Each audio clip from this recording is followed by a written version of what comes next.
नमस्कार दोस्तों, मैं ऋचा कुमारी आप लोग का स्वागत करती हूँ अपने चैनल सिनिस्टर सीक्रेट में। आप लोग के लिए आज मैं नया कहानी लेकर आई हूँ। आप लोग कहानी को सुनिए और कहानी अच्छा लगे तो कमेंट कीजिए, चैनल को सब्सक्राइब कीजिए, लाइक कीजिए। हमारे देश में वैसे तो रोज लाखों की संख्या में क्राइम होते हैं, जिनमें से बहुत से केसेस ऐसे होते हैं जिन्हें पुलिस सुलझा लेती है। कुछ केसेस सालों के लिए पेंडिंग में चले जाते हैं, लेकिन इसी के बीच में कुछ केस ऐसे भी होते हैं जो सॉल्व होने के बाद भी अपने आप में एक मिस्ट्री बन जाते हैं।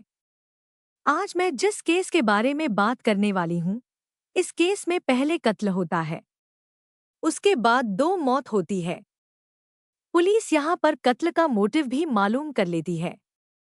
सारे सबूत, सारे गवाह जुटा लिए जाते हैं, लेकिन उसके बावजूद भी यह केस ना तो कभी कोर्ट में जा पाता है और ना ही इस केस में हत्यारों को कानूनी तौर पर सजा मिल पाती। पूरी कहानी की शुरुआत होती है कर्नाटका के चिकमंगलुरु डिस्ट्रिक्ट से।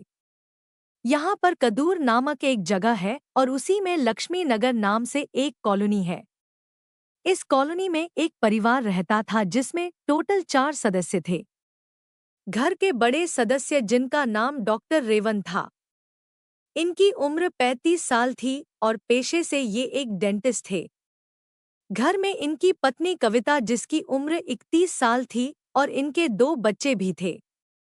बड़ा बेटा जिसकी उम्र 5 साल और एक छोटी बेटी जिसकी उम्र महज 6 महीने थी। यह परिवार पैसे से बहुत ही समृद्ध था। इस परिवार में किसी चीज की कोई कमी नहीं थी, लेकिन इनके साथ कुछ ऐसा होने वाला था जिसकी उम्मीद इन्होंने शायद कभी नहीं की थी।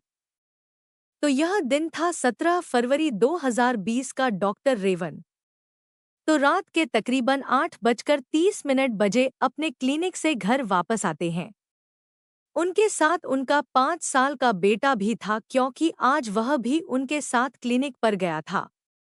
डॉक्टर रेवंत घर आकर देखते हैं कि घर के बाहर और अंदर की जो लाइटें हैं वह बंद पड़ी है।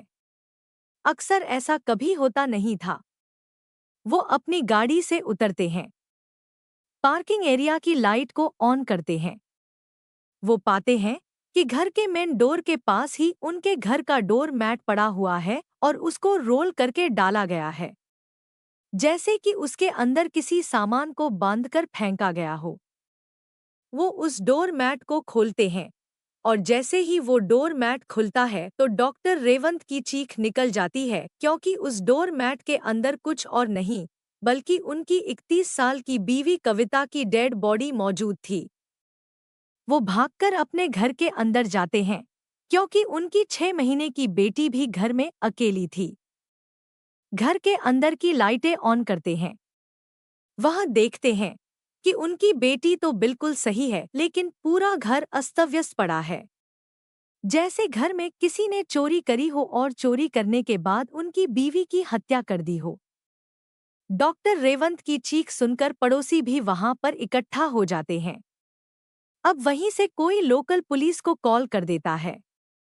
कुछ देर के बाद पुलिस भी वहां पर आ जाती है। शुरुआती जांच में पाया जाता है कि इस घर से लगभग 4 लाख रुपए का कैश और ज्वेलरी चोरी हुआ है और डॉक्टर रेवंत की बीवी की गला काटकर हत्या भी की गई है। अब दिखने में तो यह केस बहुत ही सिंपल सा लग रहा है कि घर में चोरी हुई और चोरी करते वक्त कविता सामने आई जिससे उसकी हत्या कर दी गई। लेकिन यकीन मानिए केस इतना सिंपल है नहीं जितना दिखाई दे रहा है। बॉडी को कब्जे में लेकर पुलिस उसे पोस्टमार्टम के लिए भेज देती है। साथ ही फॉरेंसिक टीम और टेक्निकल टीम को भी इन्वेस्टिगेशन के लिए बुला लिया जाता है।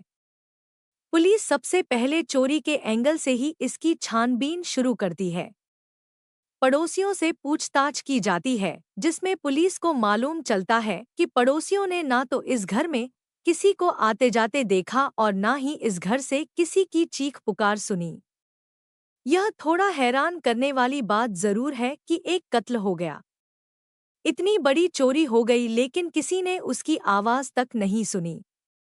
लेकिन इससे भी ज्यादा हैरान करने वाली बात यह है कि फॉरेंसिक टीम को अपनी जांच में पूरे घर से ना तो कोई फिंगरप्रिंट मिला, ना ही किसी का फुटप्रिंट मिला और ना ही घर में घुसने के कोई भी फोर्स एंट्री के निशान मिले, जो चीख चीख कर इस बात की गवाही दे रहे थे कि यह कोई चोरी का मामला नहीं था। क्योंकि चोर अगर घर में घुसते तो वो किसी ना किसी खिड़की या दरवाजे को जरूर तोड़ते। उसके अलावा उनके फिंगरप्रिंट घर में मिलने चाहिए थे। अब पहले तो पुलिस को लग रहा था कि यह चोरी का ही मामला है, लेकिन जल्दी पुलिस समझ जाती है कि इस मामले में चोरी से बढ़कर भी बहुत कुछ छिपा हुआ है। अब पुलिस इस घर के आसपास जितने भी सीसीटीवी कैमरे लगे होते हैं, उनकी फुटेज मंगाती है।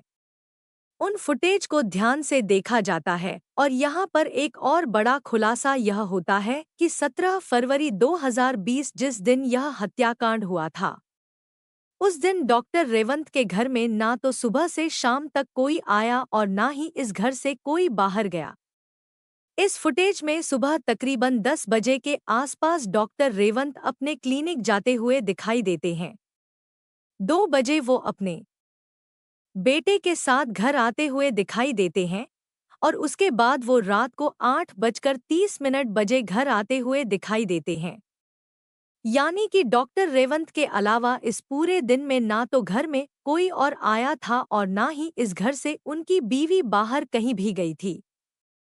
अब पुलिस का शक ना चाहते हुए भी बार बार डॉक्टर रेवंत की तरफ ही जा रहा था, लेकिन ऐसा कोई एविडेंस नहीं था जिससे उसके साथ स्ट्रिक्टली इंटेरोगेशन की जा सके और पुलिस को इंतजार था पोस्टमार्टम रिपोर्ट का।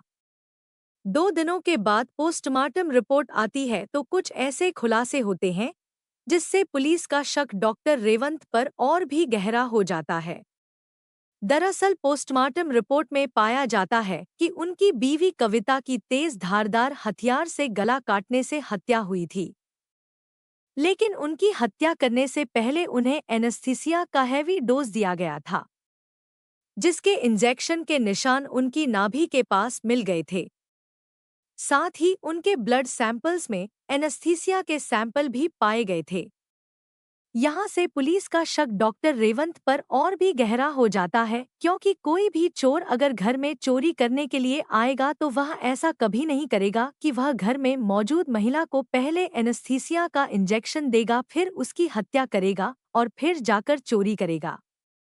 यहाँ पर जो डॉक्टर रेवंत है वो फंसते हुए दिखाई दे रहे थे और इसी के चलते 21 फरवरी 2020 को पुलिस डॉक्टर रेवंत को पुलिस स्टेशन में पूछताछ के लिए बुला लेती है।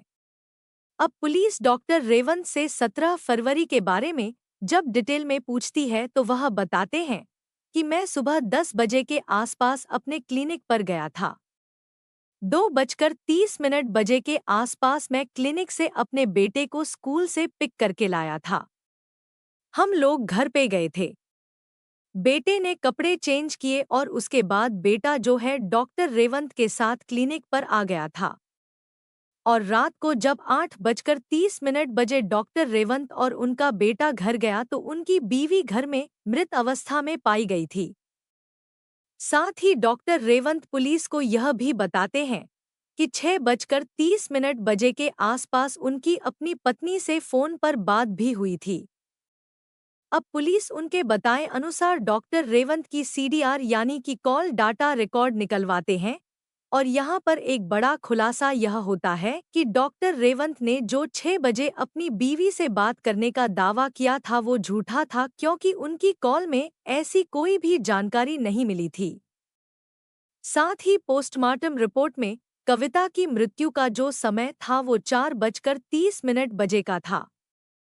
इसका मतलब डॉक्टर रेवंत यहाँ पर साफ साफ झूठ बोल रहे थे और इसी के चलते पुलिस समझ जाती है कि इस केस में डॉक्टर रेवंत का ही हाथ है और अगले दिन यानी कि 22 फरवरी 2020 को डॉक्टर रेवंत को फिर से फोन करके पुलिस स्टेशन के लिए बुलाया जाता है। लेकिन सुबह से शाम हो जाती है, डॉक्टर रेवंत पुलिस स्टेशन नहीं आते हैं। शाम के तकरीबन 7 बजे पुलिस को एक कॉल आती है कि बांदी कोपलू फाटक के पास एक व्यक्ति ने ट्रेन के सामने कूदकर अपनी जान दे दी है। पुलिस वहां पर पहुंचती है तो जाकर देखती है कि यह कोई और नहीं बल्कि डॉक्टर रेवंत ही हैं। उनकी गाड़ी भी फाटक के पास खड़ी हुई थी और उन्होंने चलती हुई ट्रेन के आगे कूदकर अपनी जान दे दी थी। मौका वारदात से पुलिस डॉक्टर रेवंत का मोबाइल बरामद कर लेती है। उस मोबाइल में डॉक्टर रेवंत ने लास्ट एक नंबर पर कॉल किया था। यह नंबर किसी और का नहीं बल्कि हर्षिता नाम की एक महिला का था।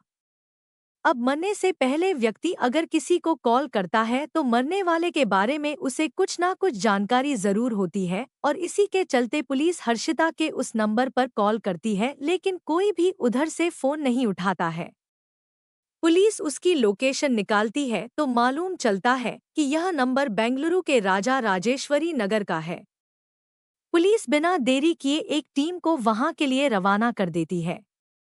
अब रात के तकरीबन 10 बजे पुलिस बेंगलुरु के इस एड्रेस पर पहुंचती है जहां पर हर्षिता का यह नंबर जो है लोकेशन में फाइंड हुआ था। पुलिस जैसे ही वहां पर पहुंचती है तो वह देखती है कि उस घर में पहले से ही भीड़ लगी हुई है। वहां पर पुलिस भी खड़ी हुई है। पूछताछ करने पर मालूम चलता है कि इस घर में रहने वाली महिला जिसका नाम हर्षिता है उसने पंखे से झूलकर अपनी जान दे दी है। अब यहाँ पर यह केस और भी ज्यादा उलझता जा रहा था क्योंकि पुलिस जिसके ऊपर भी शक कर रही थी उसकी जान चली जा रही थी। पूछताछ करने पर मालूम चलता है कि हर्षिता यहाँ पर अपने पति सुदर्शन और अपनी एक 5 साल की बेटी के साथ रहती थी। पड़ोसियों से पूछताछ करने पर मालूम चलता है कि अक्सर हर्षिता और उसके पति सुदर्शन में काफी झगड़े हुआ करते थे, जिसकी आवाज पड़ोस वाले भी सुनते थे और शायद इसी के चलते उसने अपनी जान दे दी है। इसी के आधार पर उसके पति सुदर्शन से पूछताछ होती है तो सुदर्शन पुलिस को बताता है कि उनके बीच में झगड़े होते थे। यह बात पूरी तरह से सच है और इस झगड़े का कारण कोई और नहीं बल्कि डॉक्टर रेवंत नाम का एक व्यक्ति था। सुदर्शन पुलिस को बताता है कि उसकी बीवी हर्षिता के डॉक्टर रेवंत के साथ एक्स्ट्रा मैरिटल अफेयर चल रहे थे, जिसके चलते उनमें बहुत झगड़े होते थे। अब यहाँ से ये जो केस है ये पानी की तरह साफ हो जाता है। पुलिस सारी कड़ियों को मिलाना शुरू करती है तो पुलिस यहाँ पर एक नतीजे पर पहुँचती है कि जो हर्षिता है उसके डॉक्टर रेवंत के साथ एक्स्ट्रा मैरिटल अफेयर चल रहे थे और इसी एक्स्ट्रा मैरिटल अफेयर के चलते डॉक्टर रेवंत ने अपनी पत्नी कविता की हत्या की और उसके बाद इन दोनों ने भी अपनी जान दे दी। लेकिन इन बातों को प्रूव करने के लिए पुलिस को प्रॉपर एविडेंस की आवश्यकता थी और पुलिस इन्हीं एविडेंस को जुटाने में लग जाती है। अब पुलिस सबसे पहले हर्षिता नाम की इस महिला का बैकग्राउंड खंगालती है तो उन्हें मालूम चलता है कि यह महिला अक्सर अपने रिश्तेदार के यहाँ बिरूर जाया करती थी और बिरू में ही डॉक्टर रेवंत का क्लिनिक भी था और एक दिन इसे अपने दांतों का इलाज कराना था, जिसके चलते यह डॉक्टर रेवंत के क्लिनिक जाती है। वहीं पर इसकी मुलाकात डॉक्टर रेवंत से होती है। इन दोनों में दोस्ती हो जाती है और यह दोस्ती बहुत जल्दी प्यार का रूप ले लेती है। अक्सर हर्षिता बिरूर जाया करती थी डॉक्टर रेवंत से मिलने के लिए। साथ ही घंटों तक यह दोनों फोन पर बातें भी किया करते थे और इस बात की पुष्टि करने के लिए डॉक्टर रेवंत और हर्षिता के मोबाइल की जब डिटेल्स निकाली गई तो उसमें पाया गया कि अक्सर ये लोग घंटों तक फोन पर बातें करते थे। साथ ही यहाँ पर पुलिस ने कुछ व्हाट्सएप चैट्स को भी रिट्राइव किया था जिसमें यह बात प्रूव हो गई थी कि हर्षिता और डॉक्टर रेवंत का एक्स्ट्रा मैरिटल अफेयर चल रहा था। हर्षिता और डॉक्टर रेवंत के इस लव अफेयर के बारे में हर्षिता के पति सुदर्शन को भी मालूम था। साथ ही डॉक्टर रेवंत की वाइफ कविता को भी मालूम था। लेकिन ये दोनों एक दूसरे के प्यार में इतना ज्यादा डूबे हुए थे कि अपने परिवार को छोड़कर एक दूसरे के साथ शादी करने के लिए भी तैयार थी। लेकिन इन दोनों की इस प्रेम कहानी में सबसे बड़ा रोड़ा थी डॉक्टर रेवंत की पत्नी कविता, क्योंकि उनके 2 बच्चे भी थे और वो अपने बच्चों को लेकर डॉक्टर रेवंत का साथ नहीं छोड़ना चाहती थी। और इसी के चलते डॉक्टर रेवंत हर्षिता के साथ मिलकर एक प्लान बनाता है और इस प्लान को पूरा करने के लिए वह 17 फरवरी 2020 की तारीख निर्धारित करता है। उस दिन सुबह डॉक्टर रेवंत का बेटा जब स्कूल चला गया था तो डॉक्टर रेवंत ने सबसे पहले अपनी बीवी कविता को एनेस्थीसिया का हाई डोज दिया जिससे वह बेहोश हो गई और उसके बाद अपने क्लिनिक में यूज होने वाली एक ब्लेड से गला काट दिया और उस गले को काटने के बाद डेड बॉडी को मैट में लपेटकर पार्किंग एरिया में फेंक दिया और अपने क्लिनिक चला गया। फिर 2 बजे अपने क्लिनिक से वापस आता है, अपने बेटे को स्कूल से पिक करता है, उसे घर लेकर आता है, खाना खिलाता है और उसके बाद उसे अपने साथ क्लिनिक लेकर चला जाता है और जाते वक्त वो घर का सारा सामान बिखेर देता है। घर में रखी ज्वेलरी पैसा वो सारा निकाल लेता है और उस गहना और पैसा हर्षिता को पार्सल कर देता है और उसके बाद अपने क्लिनिक चला जाता है और रात को 8 बजे क्लिनिक से आकर वह पूरा ड्रामा रचता है। अब पुलिस ने एविडेंस के तौर पर वह सारी ज्वेलरी वो पैसा हर्षिता के घर से बरामद कर लिया जो डॉक्टर रेवंत ने उसे बाय पोस्ट भेजा था। साथ ही सीसीटीवी कैमरे में डॉक्टर रेवंत के अलावा कोई भी घर में आता जाता नहीं दिखाई दिया। डॉक्टर रेवंत और हर्षिता की कॉल रिकॉर्ड्स को यहाँ पर एक सबूत बनाया गया कि उन दोनों में एक्स्ट्रा मैरिटल अफेयर था। डॉक्टर रेवंत के बेटे के बयान और हर्षिता के पति सुदर्शन के बयान यहाँ पर लिए जाते हैं और यह पूरी कहानी का खुलासा होता है। सवाल उठता है कि अगर डॉक्टर रेवंत ने अपने प्लान को सक्सेसफुली अंजाम दे दिया था तो उन्होंने अपनी जान क्यों दी और हर्षिता ने अपनी जान क्यों दी? तो इस बात का खुलासा भी पुलिस ने कर दिया कि 21 फरवरी को जब डॉक्टर रेवंत को पुलिस स्टेशन में पूछताछ के लिए बुलाया गया था तो उनकी पोल वहां पर खुल गई थी और डॉक्टर रेवंत यह समझ गया था कि अब वो पकड़ा जाएगा और जब 22 फरवरी को फिर से उसे पुलिस स्टेशन बुलाया गया तो वो पुलिस स्टेशन ना जाकर बांदी कोपलू के फाटक पर जाकर ट्रेन के सामने कूदकर अपनी जान दे देता है। लेकिन अपनी जान देने से पहले उसने अपनी गर्लफ्रेंड हर्षिता को कॉल किया था और उसे सारी बातें बताई थी कि पुलिस उसके बारे में जान चुकी है, वो पकड़ा जाएगा, इसीलिए वो अपनी जान दे रहा है और इसी के चलते हर्षिता को भी अब इस बात का डर सता रहा था कि अगर पुलिस यहाँ पर डॉक्टर रेवंत तक पहुँच गई है तो जल्दी ही वो हर्षिता तक भी पहुँच जाएंगी और इसी के डर से जो हर्षिता है उसने भी पंखे से झूलकर अपनी जान दे दी थी। तो इस तरह से पुलिस ने इस केस में सारे सबूत और सारे गवाहों के आधार पर असली हत्यारों का खुलासा कर दिया, लेकिन उसके बावजूद भी यह केस ना तो कभी कोर्ट तक जा पाया और ना ही इसकी सुनवाई हुई और जो इसके कातिल थे उन्हें कभी कानूनी तौर पर सजा भी नहीं मिल पाई। डॉक्टर रेवंत और हर्षिता का एक्स्ट्रा मैरिटल अफेयर न सिर्फ उनकी जिंदगी खत्म कर गया बल्कि 2 मासूम बच्चों को अनाथ कर गया। धोखे और झूठ पर बने रिश्ते कभी टिक नहीं सकते और अंत में विनाश ही लाते हैं। योजना बनाकर हत्या करने के बाद भी सच ज्यादा दिन तक छुपा नहीं रह सका। नतीजा यह हुआ कि एक ने ट्रेन के सामने कूदकर जान दे दी और दूसरी ने फांसी लगाकर। गुनाह का अंत हमेशा बुरा होता है, चाहे इंसान कितना भी समझदार क्यों न हो। तो यह थी कविता हत्याकांड के पीछे की पूरी सच्चाई।